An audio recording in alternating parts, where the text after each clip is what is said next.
जय माता दी।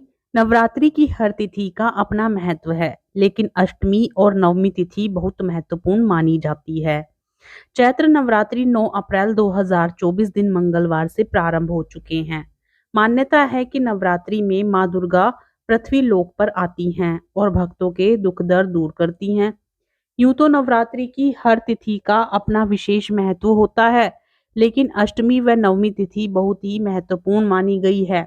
इन दो तिथियों में लोग मां भगवती को प्रसन्न करने के लिए कन्या पूजन करते हैं।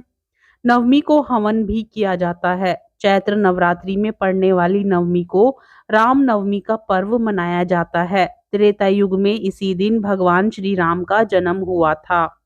इस बार चैत्र शुक्ल अष्टमी तिथि 16 अप्रैल 2024 दिन मंगलवार को है। चैत्र शुक्ल अष्टमी तिथि का प्रारंभ 15 अप्रैल 2024 दिन सोमवार को दोपहर 12:11 से होगा और चैत्र शुक्ल अष्टमी तिथि समाप्त होगी 16 अप्रैल 2024 दोपहर 1:23। नवरात्रि नवमी तिथि 17 अप्रैल 2024 दिन बुधवार को है।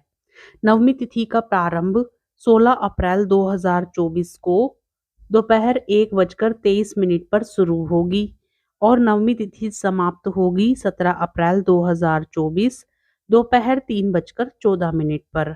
राम नवमी मध्याह्न मुहूर्त 11:10 से 1:43 के मध्य तक रहेगा। दुर्गा अष्टमी पूजा विधि के अनुसार इस दिन सुबह जल्दी उठकर जल्दी स्नान कर लें, फिर पूजा के स्थान पर गंगा जल डालकर उसकी शुद्धि कर लें। घर के मंदिर में दीप प्रज्वलित करें। माँ दुर्गा का गंगा जल से अभिषेक करें। माँ को अक्षत, सिंदूर और लाल पुष्प अर्पित करें। प्रसाद के रूप में फल और मिठाई चढ़ाएं। धूप और दीपक जलाकर दुर्गा चालीसा का पाठ करें। फिर माँ की आरती करें। माँ को भोग भी लगाएं। इस बात का ध्यान रखें कि भगवान को सिर्फ सात्विक चीजों का ही भोग लगाया जाता है।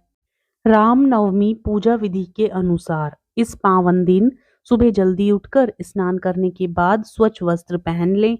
अपने घर के मंदिर में दीप प्रज्वलित करें। घर के मंदिर में देवी देवताओं को स्नान कराने के बाद साफ स्वच्छ वस्त्र पहनाएं। भगवान राम की प्रतिमा या तस्वीर पर तुलसी का पत्ता और फूल अर्पित करें। भगवान को फल भी अर्पित करें। अगर आप व्रत कर सकते हैं तो इस दिन व्रत भी रखें।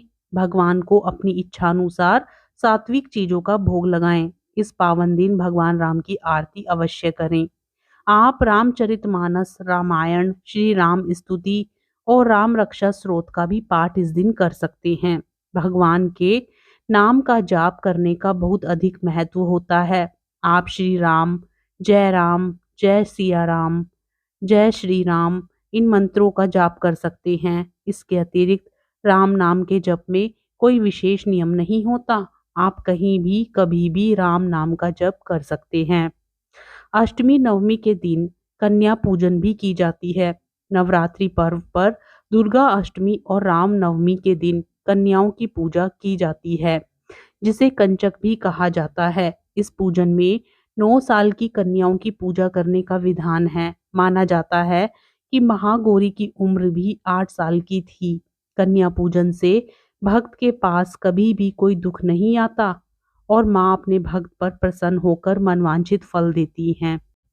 अष्टमी के दिन पूजा का शुभ मुहूर्त सुबह 7:51 से सुबह 10:41 तक है। दोपहर को 1:30 से दोपहर 2:55 तक अष्टमी तिथि के दिन कन्या पूजन कर सकते हैं। महानवमी के दिन पूजा का शुभ मुहूर्त सुबह 6:27 से लेकर 7:51 तक है। दोपहर का शुभ मुहूर्त 1:30 से लेकर दोपहर 2:55 तक है। इस समय आप कन्या पूजन कर सकते हैं। कन्या पूजन अष्टमी और रामनवमी दोनों ही दिन किया जाता है और दोनों ही दिन का अपना विशेष महत्व होता है। अष्टमी और नवमी तिथि के दिन कन्या पूजन का विधान होता है। बिना कन्या पूजन के माँ भवानी की आराधना अधूरी मानी जाती है। इस दिन व्रत रखने वाले जातक छोटी बच्चियों को भोजन कराने के बाद ही अपना व्रत खोलते हैं। धार्मिक मान्यताओं के अनुसार 2 साल की कन्या को कौमारी कहा जाता है। इनकी पूजा करने से दरिद्रता दूर होती है। 3 वर्ष की बच्ची को त्रिमूर्ति कहा जाता है। इनकी पूजा करने से परिवार में सुख शांति की कमी नहीं होती है। 8 वर्ष की कन्या को सांबवती होती है। इनकी पूजा करने से लोकप्रियता बढ़ती है। 9 वर्ष की बच्ची दुर्गा कहलाती है। इनकी पूजा से शत्रु पर विजय प्राप्ति और कार्य सिद्ध होते हैं। 10 वर्ष की लड़की सुभद्रा होती है। इनकी पूजा करने से हर मनोकामना पूरी होती है। पौराणिक शास्त्रों के अनुसार इंद्रदेव ने ब्रह्मा जी के कहने पर कन्या पूजन किया था। दरअसल इंद्रदेव देवी माँ को प्रसन्न करना चाहते थे। अपनी इच्छा को लेकर इंद्रदेव ब्रह्मा जी के पास पहुंचे और उन्हें माता दुर्गा को प्रसन्न करने का उपाय पूछा। ब्रह्मा जी ने इंद्रदेव से कहा कि देवी माता को प्रसन्न करने के लिए आप कन्याओं का पूजन करें और उन्हें भोजन कराएं। ब्रह्मा जी की सलाह के बाद इंद्रदेव ने माता की विधि विधान से पूजा करने के बाद कुंवारी कन्याओं का पूजन किया और उन्हें भोजन करवाया। इंद्रदेव के सेवा भाव को देखकर माता प्रसन्न हुई और उन्हें आशीर्वाद दिया। ऐसा माना जाता है कि तभी से कन्या पूजन की यह परंपरा शुरू हो गई। कन्या पूजन में 9 कन्याओं को बुलाने के साथ ही एक बटुक भी कन्याओं के साथ होना चाहिए, जो भैरव का रूप माना जाता है। जो भी भक्त विधि विधान से माता की पूजा आराधना करते हैं और कुमारी कन्याओं का पूजन करते हैं, उन्हें माता का आशीर्वाद प्राप्त होता है। कन्या पूजन करने से माता की कृपा आप पर बनी रहती है और घर परिवार में सुख समृद्धि रहती है।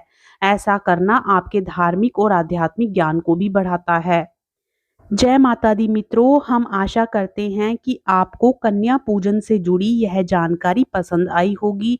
यदि आपको यह जानकारी पसंद आती है तो प्लीज़ वीडियो को लाइक ज़रूर करें, ज़्यादा से ज़्यादा शेयर करें और साथ ही चैनल को सब्सक्राइब करें और कमेंट बॉक्स में जय माता दी लिखना ना भूलें।